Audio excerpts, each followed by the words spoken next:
Assalamualaikum warahmatullahi wabarakatuh. Nabi bertemu dengan Khadijah. Kapan pertemuan itu?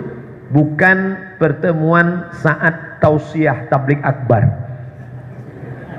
Nabi bertemu Khadijah karena Khadijah punya barang-barang yang banyak, dan siapa saja yang mau membawa barang itu silakan. Ada orang mau bawa barang ini, silakan, jualkan. Nanti bagi hasil. Inilah cikal bakal mudharabah, bagi hasil. Siapa saja mau pergi. Dan ayat bisnis yang selalu dibaca, li'ilafi Quraisy, perjalanan orang Quraisy, ilafihim rihlatash shita was-shaif. Shita musim dingin, shaif musim panas. Makkah di tengah, Yaman di bawah, dan di atas Syam. Makkah, Yaman, Syam. Syam sudah menjadi 4 negara: Suriah, Yordania, Palestina, Lebanon. Suriah, Yordania, Palestina, Lebanon. Makkah di tengah, Makkah, Madinah, disebut dengan istilah Hijaz. Bawah, Yaman. Jadi orang-orang Arab itu bisnismen. Abu Jahal, Abu Lahab, Abu Talib, Abu Sufyan, dan Abu lainnya. Berapa negara bisnis mereka itu sekarang? Musim dingin mereka pergi ke Yaman, musim panas mereka pergi ke Syam. Kenapa musim panas ke Syam? Karena musim panas Syam tidak terlalu panas. Kenapa musim dingin pergi ke Yaman? Karena musim dingin di Yaman tidak terlalu sejuk. Karena bukit, karena pantai dekat dengan laut Arab. Maka kalau negeri musim dingin turun ke Syam, salju turun, maka mereka musim panas ke Syam, musim dingin ke Yaman. Jadi kalau dihitung sekarang berapa perjalanan bisnis mereka? Yordania, Palestina, Suriah, Lebanon, Saudi Arabia, Yaman. Bisnis 7 negara. Jadi jangan bayangkan Abu Jahal, Abu Lahab, Abu Talib itu Abu Sufyan jual duku antar kecamatan. Mereka ini bisnismen ekspor import. Kenapa mereka disebut jahil? Mereka disebut jahiliyah bukan karena jahil tidak tahu bisnis. Mereka ini para pedagang korporat, perusahaan ekspor impor. Mereka disebut jahil karena tidak tahu tentang Tuhan. Jahil mereka, luar biasa jahilnya. Dia ambil tepung gandum, dia buat bentuk manusia, dibuat di situ bentuk manusia besar-besar, disembah. Ketika perut lapar, dimakan. Nah itu jahilnya, itu luar biasa. Tidak ada yang lebih jahil daripada itu. Itu yang membuat mereka disebut jahiliyah. Adapun bidang ekonomi, mereka amat sangat maju. Mereka adalah bisnismen yang kaya-kaya. Dan Nabi Muhammad hidup di tengah lingkungan itu, dan dia bawa barang-barang milik Khadijah. Hanya saja ada yang beda. Kalau orang lain yang bawa tidak terlalu banyak lakunya, tapi kalau Nabi Muhammad yang bawa, barang laku sekali.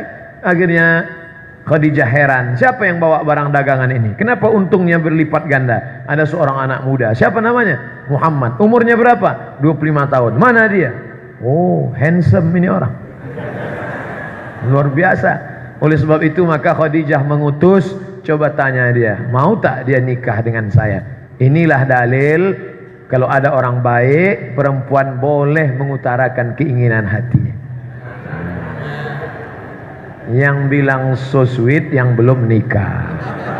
Adapun yang udah nikah senyum-senyum pekat aja lah.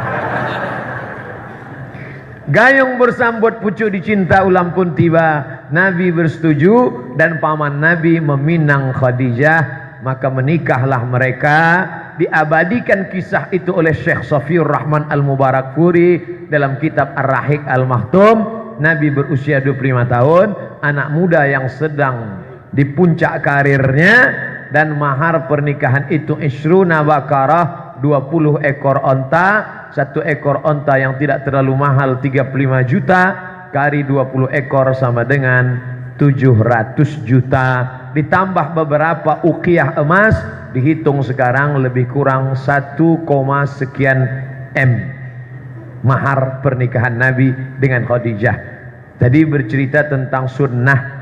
Ada orang mengikut sunnah dengan jubahnya, bagus. Ngikut sunnah dengan jenggotnya, bagus. Ngikut sunnah dengan banyak solawatnya, bagus. Ngikut sunnah dengan bagus. Tapi ngikut sunnah dengan mahar 1 M nya, katanya ikut sunnah. Nabi menikah dengan Khadijah, mahar 20 ekor onta, 700 juta, tambah beberapa uqiyah, 1, sekian miliar. Lalu orang bercerita tentang Nabi Muhammad yang miskin, susah, melarat, jubahnya compang-camping. Ini Muhammad mana? Yang kamu ceritakan ini Muhammad mana? Muhammad yang kami kenal dalam ajaran Islam adalah Muhammad yang di usia 25 tahun menikah dengan mahar 1, sekian miliar. Lalu kita lihat bagaimana umat Muhammad sekarang dengan seperangkat alat sholat dan kitab suci Al-Quran tunai. Layak enggak orang ini disebut pengikut Nabi Muhammad? Itu zaman kita, zaman saya yang pakai seperangkat alat sholat. Anak-anak muda sekarang, kupinang kau dengan bismillah.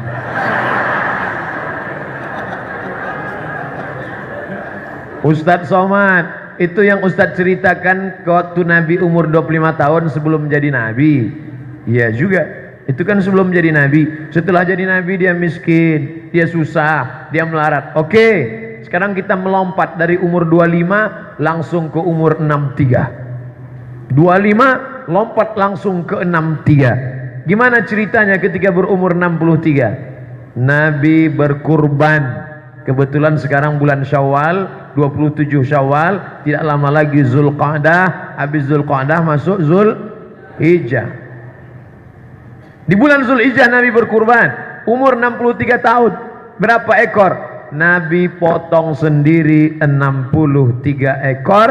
Dia berikan pisau kepada Sayyidina Ali, Ali motong 37. 63 tambah 37 sama dengan 100 ekor onta milik Nabi sendiri. 100 ekor onta kali 35 juta sama dengan 3,5 miliar. Kurban Nabi sendirian. Tadi katanya ngeles. Nah itu kan sebelum jadi Nabi. Nah ini sudah jadi Nabi. Itu kan karena sudah mau meninggal. Susah memang kalau orang mencari pembenaran, bukan mencari kebenaran. Jadi kalau mau kaya, berkurbanlah 100 ekor onta.